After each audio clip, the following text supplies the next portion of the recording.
Hello everyone. Today we are learning a poem Amanda. This poem is written by an Australian poet, Klein. Amanda is a poem written by Klein. The poet addresses an important issue that every child, especially girls, face in their life, which is being controlled and monitored by the elders and asked to behave in the way the society expects them to. The poet has given the brackets in the poem which are expressed as the thoughts of Amanda. Don't bite your nails, Amanda. Don't hunch your shoulders, Amanda. Stop that slouching and sit up straight, Amanda. Amanda is instructed most probably by her parents. She is asked not to bite nails and slouch or sit lazily with her shoulders bent. The tone of instruction here is not a friendly one and thus fails to make any sense to Amanda. The poet here focuses on the aspects related to the upbringing of a child and how parents go to any limit to bring proper sense to their child. Amanda is thus getting trained for the society she is a part of. The last phrase of the word Amanda is used with an exclamation mark, which shows the irritation and frustration of the parent. Are habits good? There is a languid emerald sea where the sole inhabitant is me, a mermaid drifting blissfully. The poet uses brackets in these lines to present the imagination of the little girl and the free flow of her thoughts. Amanda uses her imagination as an escape point from day-to-day commands of her parents. Amanda feels suffocated in the real world and thus finds peace in her own created world where there are no restraints. She imagines herself to be a joyful mermaid sailing without any confines alongside soft waves of the green sea. This world of Amanda is free, and her happiness doesn't require any other human being. For a child, a mermaid is a symbol of freedom and wonder. Is this behavior justified? Did you finish your homework, Amanda? Did you tidy your room, Amanda? I thought I told you to clean your shoes, Amanda. Amanda is now being asked whether she has finished her homework, tidied up her room, and cleaned her shoes. Amanda is now being coached about the things that are related to her surroundings. She is being disciplined for every little thing, making her lose her freedom. Her innocence is eventually getting lost with the passage of time. Her name being called again and again with exclamation mark, which shows that the parents seem to be losing their cool. Is mother wrong in pointing out the flaws? I am an orphan, roaming the street. I pattern soft dust with my hushed bare feet. The silence is golden. The freedom is sweet.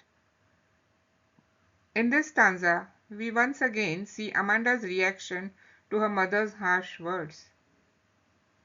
Amanda withdraws into another imaginary world. The very first line is awfully depressing, where Amanda imagines herself to be an orphan. This suggests how much frustrated she is with continuous questioning by her parents. She escapes into her imaginary world where she is barefoot and makes her feet dirtier instead by making designs on the dusty ground with them. She cherishes the silence as well as the freedom to do as she likes in that world of imagination. Her love for silence is a result of the shouting and yelling by her parents. Is her thought justified? Don't eat that chocolate, Amanda. Remember your acne, Amanda. Will you please look at me when I'm speaking to you, Amanda? The set of instructions provided here indicate how much essential it is for Amanda to understand and value the external beauty and steps to be taken to preserve it from a very tender age. Amanda is stopped from eating a chocolate, as that had previously caused her acne. Here we see how a child is made conscious of a natural experience such as acne.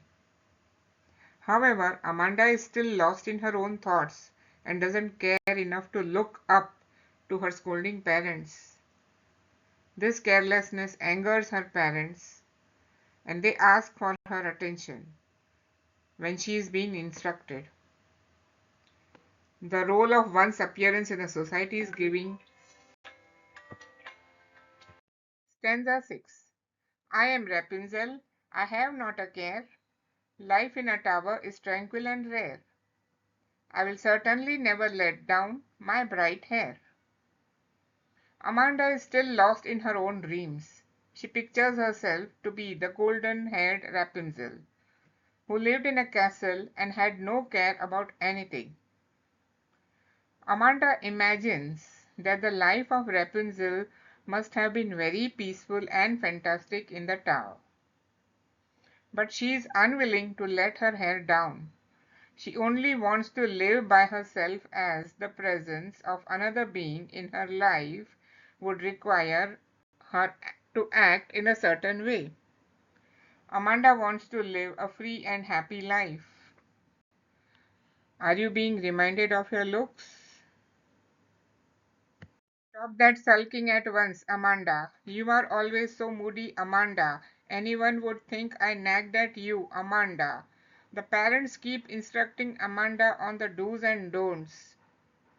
The parents believe that Amanda is not reacting because she is annoyed.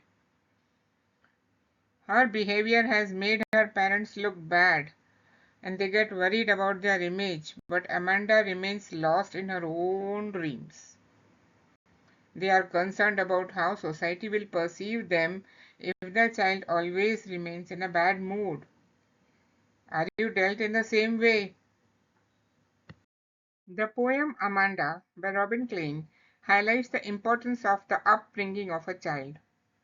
It points out that upbringing doesn't involve making a child responsible and fit for society only. It is important to note that upbringing involves understanding from both sides. One cannot just force a child to be civilized and well-mannered. Love and proper care are required in nurturing a child.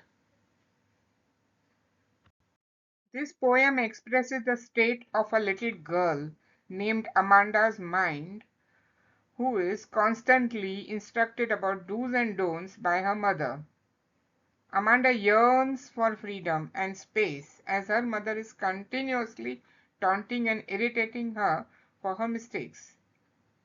Theme of the poem conveys the following aspects: childhood versus childhood, pressure of adulthood, childhood innocence and sensitivity, and running away from responsibilities.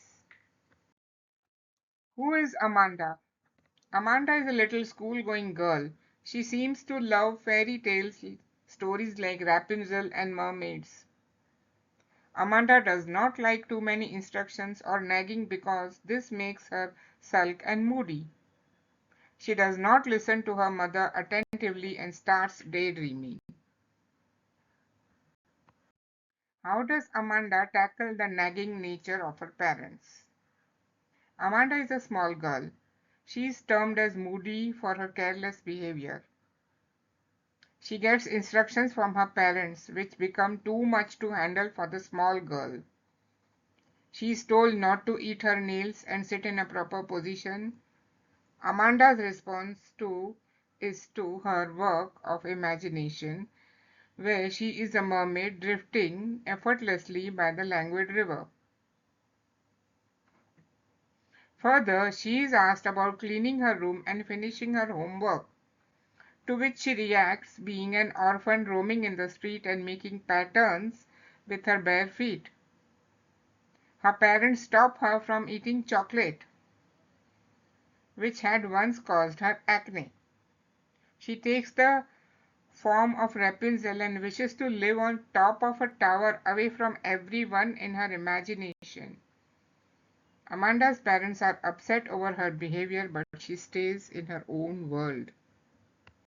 What is the poem mainly about? The poem is mainly about children. They love freedom. They do not want any restrictions on their activities. Secondly, they have a dream world of their own. They like to spend most of their time in that dream world. But the elders are always destroying their beautiful dream world by nagging them with instructions. What does the girl yearn for? What do you think about Amanda? Amanda is irritated on getting instructions and being nagged by her mother. She wants to escape all this. She is a moody, imaginative girl who loves fantasy and wants to live in her own world of imagination. Amanda yearns for freedom and to live her life peacefully in her own way. Nobody should give her any instructions and tell her what to do and what not to do. Most of the children feel that they are controlled and instructed not to do one thing or the other by their parents.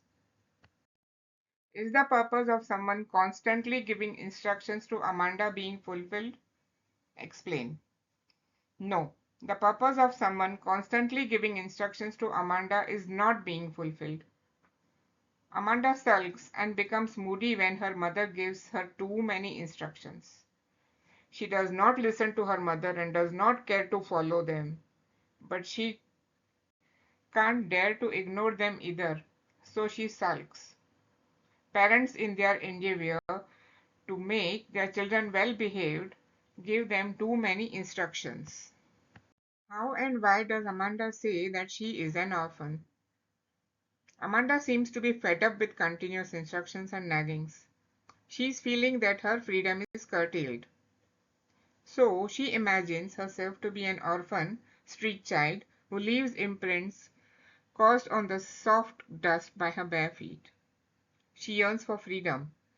She feels that silence is golden or precious and freedom is sweet. How does Amanda describe her life as an orphan? Amanda says that she is an orphan. She is free and roams in the street. There is soft dust in the street under her feet.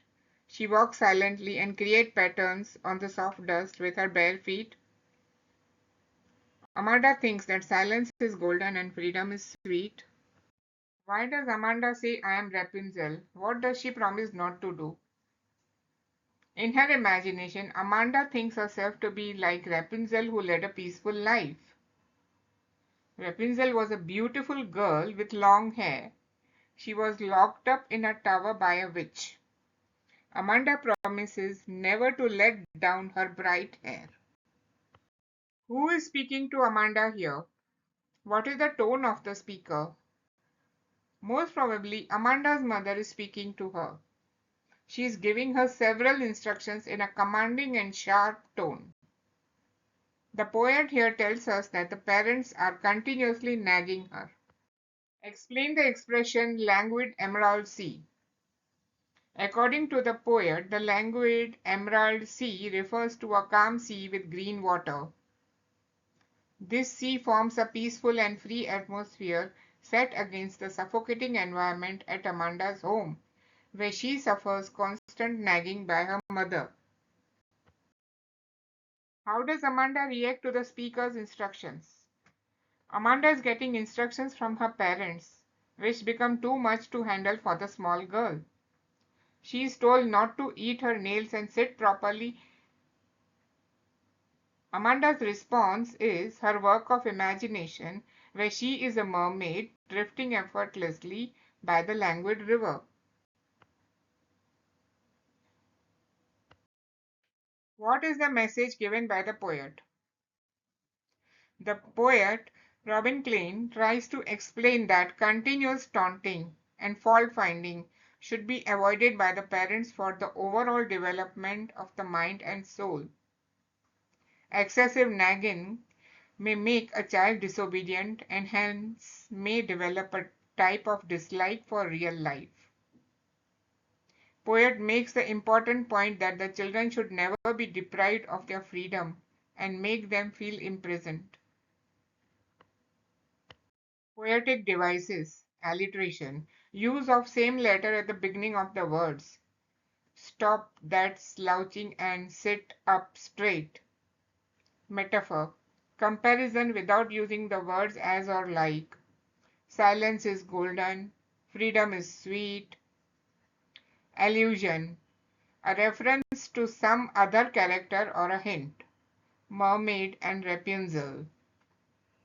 Anaphora. Repeated words at the start of two or more lines. Don't bit, don't hunch. Vocabulary. Hunch, bend, slouching, sitting in a lazy way. Languid, relaxed. Emerald, green color. Inhabitant, resident. Drifting, carried slowly by the water. Blissfully, happily. Often, a child whose parents are dead. Hushed, quiet and still place. Acne, pimples. Rapunzel, a girl in the fairy tale by Brothers Grimm. Tranquil, calm and quiet. Rare, uncommon. Thank you, everyone.